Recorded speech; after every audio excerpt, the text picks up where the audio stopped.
মদিনার রাত ছিল নীরব। আকাশে তারাগুলো জ্বলজ্বল করছিল, কিন্তু নবীজি সাল্লাল্লাহু আলাইহি ওয়াসাল্লাম এর ঘরে যেন এক অদ্ভুত নীরবতা বিরাজ করছিল।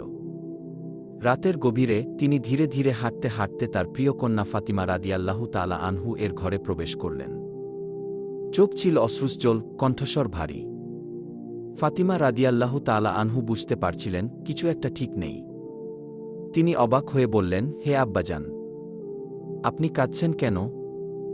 নবীজি সাল্লাল্লাহু আলাইহি ওয়াসাল্লাম একটু থেমে বললেন, ফাতিমা, আমি আজ রাতে মালাকুল মুতের সাক্ষাৎ পেয়েছি।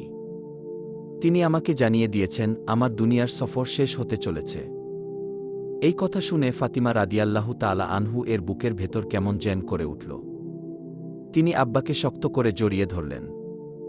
চোখের পানি বাঁধ ভেঙে নামল। আমি কিভাবে আপনাকে ছাড়া বাঁচব, হে আব্বাজান? নবীজি সাল্লাল্লাহু আলাইহি ওয়াসাল্লাম মেয়ের চোখ মুছে দিয়ে বললেন, প্রিয় কন্যা, দুনিয়া ক্ষণস্থায়ী। আমাদের আসল গন্তব্য জান্নাত। তুমি যদি ধৈর্য ধরো তাহলে শিগগিরই আমাদের পুনর্মিলন হবে।